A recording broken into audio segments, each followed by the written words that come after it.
Banswara news Mirza एवं भोर नायक साप्ताहिक अखबार बांसवाड़ा के ब्यूरो चीफ सईद मिर्जा हिंदुस्तानी की रिपोर्ट। रजा खान अरब ने कहा, ये मंच मेरे बाप का है। डॉक्टर भीमराव अंबेडकर की जयंती के दिन, जी हाँ, भीमराव डॉक्टर अंबेडकर साहब के जन्म दिवस के उपलक्ष्य में गांव बोदिया में मूर्ति अनावरण के उपलक्ष्य में मुस्लिम समाज सदर रजा खान अरब प्रतापुर ने बाबा साहब के लिए सम्मानजनक बातें कही और बताया कि बाबा साहब का क्या उद्देश्य था और बाबा का अर्थ अरबी में क्या होता है।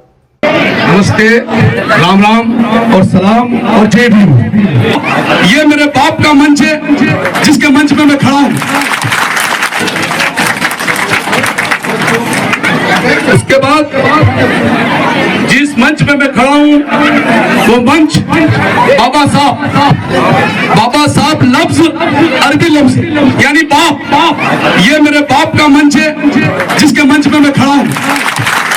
हमारे बाप लड़े, हमारे बाप दादा लड़े उस ताकत के सामने, तो आज उनके इतने बेटे हो गए तो हम क्यों नहीं लड़ेंगे?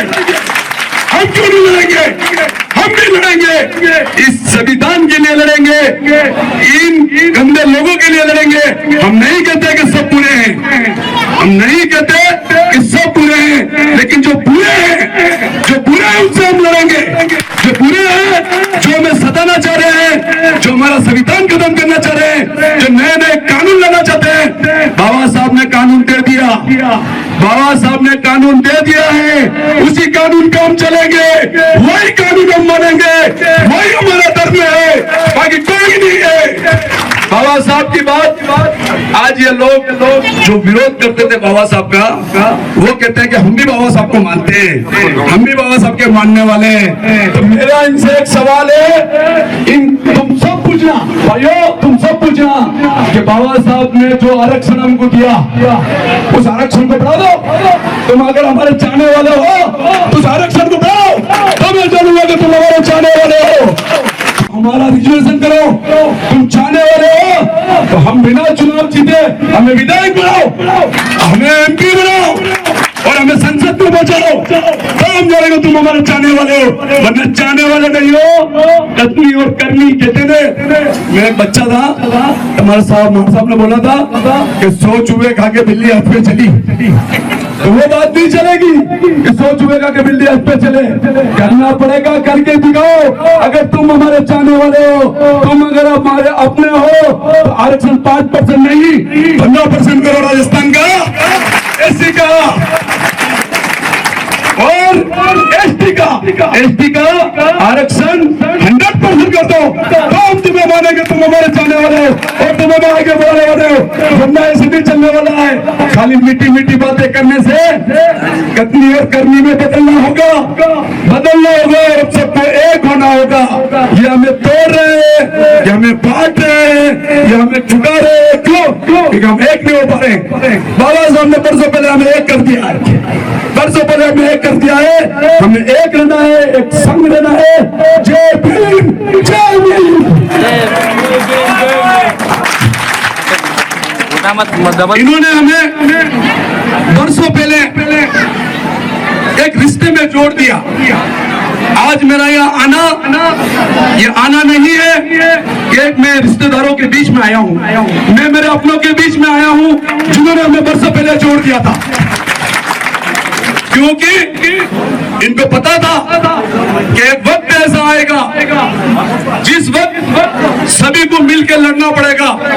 उस वक्त के लिए उन्होंने हमें आज जोड़ा है और आज हम सब एक हुए हैं। आज का दौर और आज का वक्त बहुत बड़ा वक्त है कि एक छोटे से गांव में, मुझे खुशी तो बहुत है कि एक छोटे से गांव में जयंती बहुत मनाई मैंने। मैं नगर अध्यक्ष बना जब से और कांग्रेस में मैं शुरू से हूँ, तो बाबा साहब की जयंती हमने बहुत मनाई, लेकिन एक फोटो के आगे मनाते थे तो दिल दुखता था।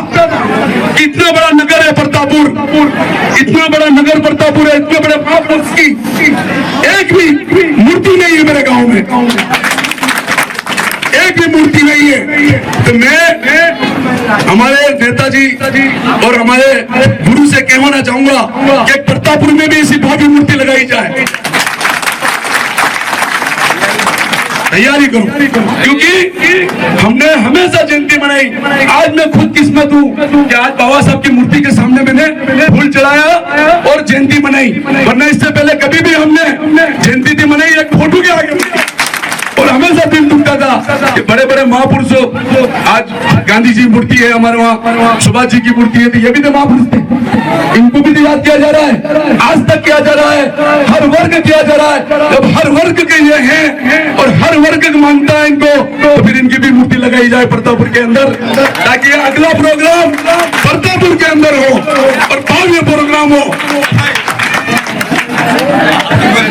तो बाबा साहब ने जो काम जो हमारे बुजुर्गों ने करके दिखाया और किया, अब इन बुजुर्गों ने आने वाली पीढ़ी जो युवा है उस युवा को भी करना है। सिर्फ हमारे बुजुर्गों ने काम किया उसके बाद हम ठंडे हो जाए, ठंडे नहीं होना है, अब युवाओं को जागना है। वो जो समय था जब ये हमारे गुरु ने कहा कि उस वक्त बोलने के लिए, लड़ने के लिए ताकत चाहिए थी, और उस ताकतवर इंसान यानी कि पहाड़ के सामने एक अकेला हमारा बाबा साहब लड़े। मंच पे पधारे हुए सभी वरिष्ठ गण, आप सब मंच का तेजी से स्वागत करता हूं, और जो मंच के बाहर पंडाल में जो बैठे हैं बड़े बड़े वरिष्ठ, उन सबका मैं तहे दिल से इस्तेमाल करता हूं, क्योंकि जो पंडाल में बैठे हैं वो बड़े बड़े पदों पे, कोई पुलिस में है, कोई गिरदावर है, कोई पटवारी है, कोई टीचर है, यानी बड़े बड़े योद्धा जो पंडाल में बैठे हुए हैं। हम तो पब्लिक से चुने हुए नेता बोलो तो या समाज सेवी बोलो तो वो हैं, लेकिन हमसे बड़े बड़े अहदेदार जो नीचे बैठे हुए हैं उन सबका मैं तहे दिल से धन्यवाद और शुक्रिया करना चाहता हूँ। बहुत बहुत धन्यवाद हजरा भाई को, आपने अपने उद्बोधन में उन विषयों को भी चुना जिसे हम उठाना चाहते थे। बहुत बहुत धन्यवाद। और जी हाँ, बांसवाड़ा की खबरें हमारे साप्ताहिक समाचार पत्र BN भोर नायक साप्ताहिक समाचार अखबार में भी प्रकाशित होगी। बांसवाड़ा संपादक एवं ब्यूरो चीफ सईद मिर्जा की कलम